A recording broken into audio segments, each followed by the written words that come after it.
한 1년 정도 차를 끌어보니까 전체적인 만족도?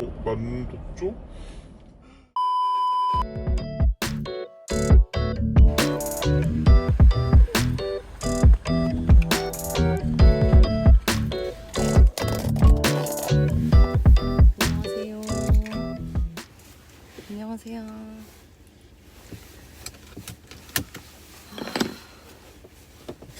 약간 오버랜드 정보는 많지 않은 것 같아가지고 한번 촬영을 해보도록 하겠습니다.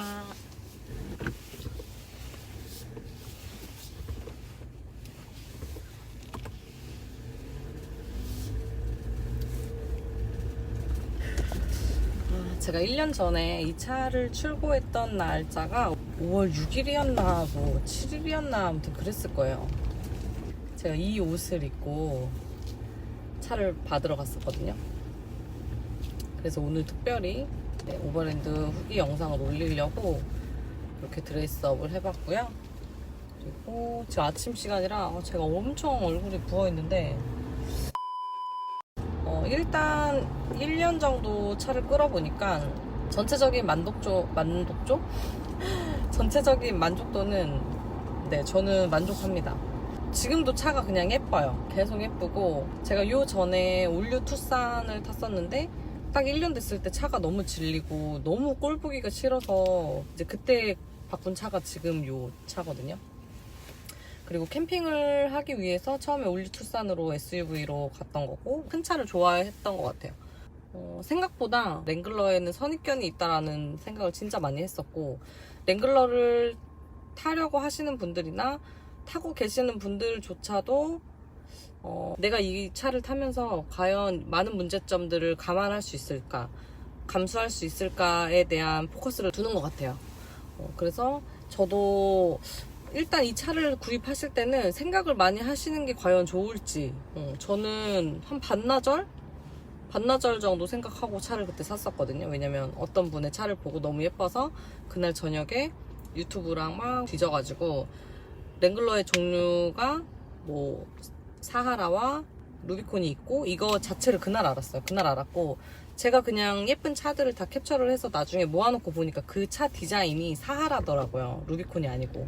그래서 사하라를 알아보니까 풀체인지가 되면서 이제 오버랜드로 바뀌었길래 저는 그래서 오버랜드를 샀던 거였고 시승하러 갔을 때도 루비콘은 바로 계약을 할 수 있는 상황이었고 오버랜드는 조금 출고를 기다려야 되는 상황이었어. 차가 뭐 아직 배정 받을 수가 없는 상황이었는데도 그냥 그때 당시에는 오버랜드가 조금 더 구미가 당겨서 오버랜드를 탔는데 제일 많이 받았던 질문들이 루비콘이랑 오버랜드랑 어떤 거를 타야 될지 그리고 연비, 승차감이나 그 외 불편 사항들에 대한 질문들을 진짜 많이 해주셨어요.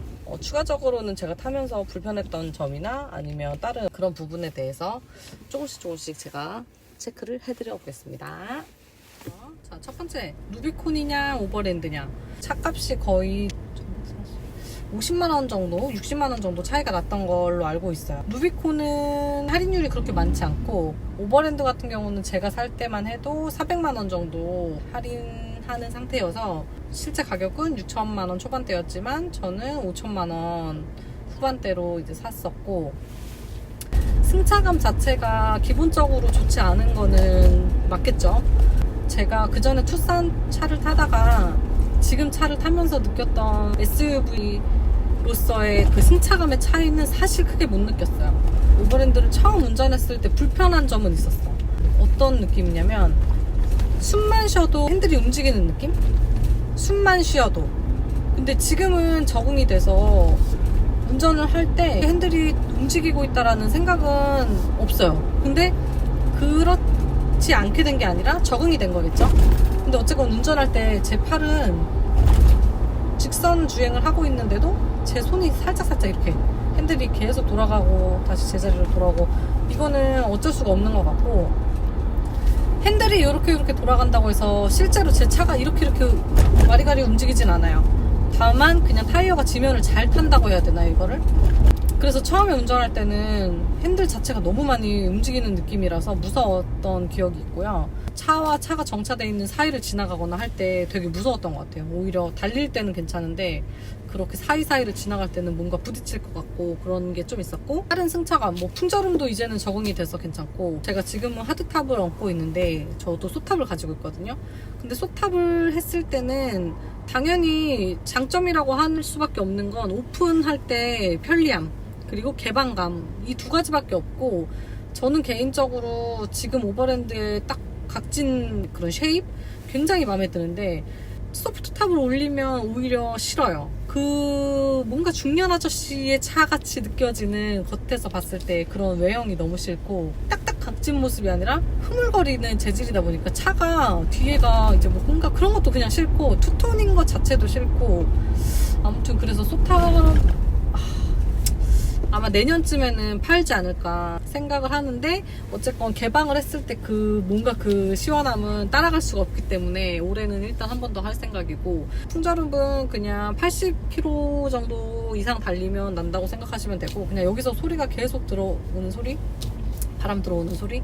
근데 저는 강아지들 때문에 어차피 창문을 항상 조금씩 열고 다니는 게 습관이 돼 있는 사람이라 그 소리나 뭐 이런 거에는 크게 민감하지가 않아요. 민감하지가 않고, 소탑을 했을 때는 트럭 위에 천막을 씌운 차가 옆에 지나갔을 때 들리는 그 천막에 푸득푸득거리는 소리가 계속 들린다고 생각하시면 될 것 같고, 뭐 소탑을 젖혔을 때야 뭐 거의 옆 사람이랑 대화를 할 수가 없고요. 뚜따를 하고 누군가랑 차에서 통화를 운전 중에 하면 상대방이 들었을 때 그 천막에 푸득거리는 소리가 들릴 정도니까, 그리고 안 들리고 서로, 아무튼 그런 불편함이 진짜 크기는 하죠. 근데 뭐 그것도 높은 시야에서 뭔가 운전을 했을 때 재미에 비했을 때는 저는 비교할 부분이 안 된다고 생각을 하고 있고, 또 뭐가 있을까? 오버랜드는 네, 크게 저는 타면서 후회를 하거나 내가 미쳤다, 이 차 왜 샀지? 뭐 이런 이런 생각을 한 적이 없다고 보시면 될 것 같아요. 일단 아까 전에 첫 번째 그 루비콘이냐 오버랜드냐를 가지고 얘기를 드렸고, 연비는 좋지는 않아요. 이거를 데일리카로 타기에는 조금 부담이 있으실 것 같아. 저 같은 경우는 투싼 끌었을 때 한 번 주유 5만원어치 하고 3주 정도 버틴 적이 있거든요. 왜냐면 시내에서 저희 집에서 매장까지 한 5분이면 출근을 하기 때문에. 근데 저 이 차로 바꾸고 나니까 그냥 기름 넣고 조금 지나면 또 기름 넣어야 되고 또 기름 넣어야 되고, 그래서 처음에 좀 놀랐었어요. 그랬던 게 있고, 연비는 보통 장거리 안 뛰고 그냥 시내 주행만 그렇게 출퇴근만 했을 때 5점 그때 2, 3 정도까지 떨어졌던 걸로 기억하거든요. 그래서 연비는 사실 좋은 편이 아니고 조금 부담스러울 수 있는 부분인 거는 확실한 것 같아요. 그리고 뭐가 있지? 루비콘이냐 오버랜드냐, 연비, 불편한 점, 다른 건 없는 것 같은데. 다른 건 크게 없네요. 보통 랭글러를 타보지 않으신 분들이 그 선입견 때문에 뭐 승차감이 엄청 안 좋다, 아니면 뭐 풍절음이 너무 심하다. 근데 사실 랭글러 타시는 분들이 그 부분들을 무디기 때문에 감수하고 타시는 건 아니라고 생각하고, 특히 이제 JK 모델이 아무래도 최근에 나온 JL보다는 승차감이나 여러 가지 면에서 그 이전 모델이기 때문에 JK를 경험하고 나서 JL을 당연히 좀 비슷하게 생각하시는 분들이 많은 것 같더라고요. 근데 제가 봤을 때는 특히나 오버랜드 같은 경우는 승차감은 일반 SUV랑도 거의 비슷하기 때문에 그런 걱정은 크게 안 하셨으면 좋겠고, 랭글러를 탔을 때 생각보다 차가 크지 않아요. 제가 봤을 때는 처음에는 차 폭이 굉장히 넓은 줄 알고 골목 같은 데 지나가거나 할 때 조금 못 지나가고 내려서 다시 한번 차간 막 확인하고 지나가고 그렇게 했었는데, 이제는 감을 익히니까 어느 정도 거리까지는 뭐 빠져나갈 수 있다는 게 있잖아요. 힘든 거는 앞뒤 길이가 길다는 거. 그래서 주차를 할 때, 평행 주차를 하거나 그럴 때는 아무래도 앞뒤가 길다 보니까 같은 공간이어도 이제 주차를 하기가 조금 힘든 부분이 있고, 그리고 크게 없을 것 같아요. 저는 대체로 만족을 하고 제 라이프 스타일에 딱 맞는 차라고 생각을 하기 때문에 잘 타고 있고, 이 다음에 무슨 차를 타고 싶을까 생각했을 때도 크게 떠오르는 차는 없는 것 같아요. 막 어떤 차가 타고 싶다 이런 건 없고, 저 같은 경우는 정말 공부를 안 하고 거의 지르다시피 차 바꾸는데 하루도 안 걸린 케이스이기 때문에 조금 신중한 면이 있진 않았던 것 같아요. 그래서 JK랑 JL이 어떤 차이가 있고 루비콘이랑 오버랜드가 어떤 차이가 있고 이런 거를 크게 생각을 안 했고, 고민을 할 시간이 없었기 때문에 어떻게 보면 굉장히 빠르게 선택을 해서 만족을 하면서 타고 있는 경우인데, 카페 보면 차를 뭐 뽑기 운이 안 좋았다 하시면서 차를 사자마자 이런 문제가 있고 저런 문제가 있고 또 이것도 문제고 저것도 문제고 정내미가 떨어져서 차를 못 타겠다, 다시 이제 취소하고 싶다, 그런 글들 올리시는 분들 그냥 케이스 바이 케이스인 것 같아요. 차를 처음에 받고 조금 자질자질한 문제들이 있었거든요. 그 선입견 때문에 막 그렇게 예민해지지 않아도 되는 일이었는데 뭔가 이제 불안하고 잘못됐다라는 그 생각에 괜히 막 이제 화나고 짜증나고 했었던 것 같아요. 서비스 센터 가면 어련히 잘 해주시고, 그리고 항상 기분 좋게 서비스 해주셨고, 뭐 그렇게 무책임하게 말씀하시거나 했던 정비사분이 안 계셨기 때문에 저는 서비스 센터 측에서 불친절하다, 뭐 서비스 센터 때문에 차를 바꾸는 걸 고민한다, 뭐 안 산다, 그런 글들 저도 읽었지만 그럴 필요가 없었어요. 센터마다 다 차이가 있겠지만 한 번도 불친절하다는 생각 없었고 정말 잘 봐주고 계셨고, 뭐 큰 문제가 일어나면 어떨지는 모르겠죠. 근데 제가 개인적으로 생각했을 때 기본적으로 조금 문제가 있는 특성의 차들은 중고를 사는 거는 너무 위험한 것 같아요. 그리고 중고여도 뭐 오프로드를 뛰었던 차인지 뭐 그런 것도 잘 보셔야 될 것 같고, 보통은 보시면 튜닝이 된 JK랑 신차 JL을 가지고 고민하시는 분들도 계시고 한데, 이거는 정답이 없으니까 뭐 매물에 따라서도 다른 거고, 그래서 좋은 차를 잘 선택하셔서 안전하게 타셨으면 좋겠습니다.